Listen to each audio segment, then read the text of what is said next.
whether it be the Hirschfield Center, Red Top, diversion program, and or Van Vleck, of which our offices will work with all of those entities.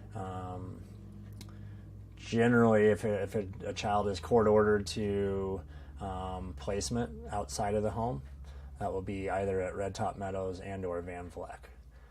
Van Vleck being the group home, obviously, and here in the community, of which kids will continue to go to school here in the community, be able to go home on the weekends, be able to, have employment while they're here in the community.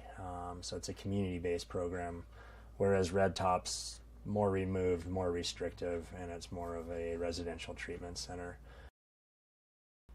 A size of town that we have here in Jackson, to have that whole gamut of services here locally is pretty unique in the state of Wyoming. It's a real blessing to have those types of things and services here in our local community, and it serves just not only Teton County but also the two accompanying counties south of us, being Lincoln and Sublette County as well. Well, we are tasked with keeping kids safe and helping families. So there's what's called a multidisciplinary team. It's an MDT team, and that's a grouping of all the different factors within that child's life, to make a recommendation to the court. So that would be, school, mental health professionals, substance abuse providers, oftentimes Van Vleck, Red Top, wherever they might be placed, parents, the actual child. It depends on the needs. Some are outright mental health needs, some are behavioral needs. There's a whole wide gamut of what those needs might be. And ultimately, the MDT just makes a recommendation to the judge, and then it's the judge's decision as to where that facilitation of services is going to occur.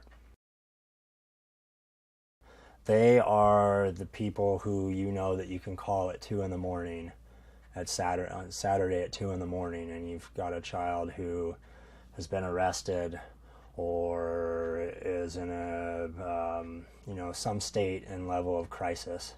And they are the people who will open the door and say, "My goodness, yes, you're welcome here, and how can we help you out?" And they're just they have immense hearts. Having them here, and it's the whole range of services. All the way from early family intervention at the Hirschfield Center, all the way to Red Top, and obviously everything in between. They really do provide services that are, both ends of the spectrum and literally everything in between. There's plenty of kids that we put in an immense amount of effort to ensure that they get a high school diploma. And while that might be a given for a lot of the population, it's not for others. And a lot of times, unfortunately, if kids are in the group home, this is the most stable, loving and solid living scenario that they've ever had in their lives. So you don't really know what you have until it's gone on a lot of levels. And last summer there was certainly the group home and the crisis shelter were not available to us to use as a safe place for kids. Because, there was nothing in between sending a, dangerous suicidal kid back home with mom and dad or sending them to jail. And then also on the other side of that, you had plenty of parents who said, "My goodness, we're not comfortable with having our kids home right now. This has really rattled us, and we're afraid for our children's health. And where can we put our children?" And at that point you say, well, the nearest hospital is 5 hours away for kids to deal with mental health issues. So it really kind of highlighted the need for what we have here in the Valley, and there's a clear need for it.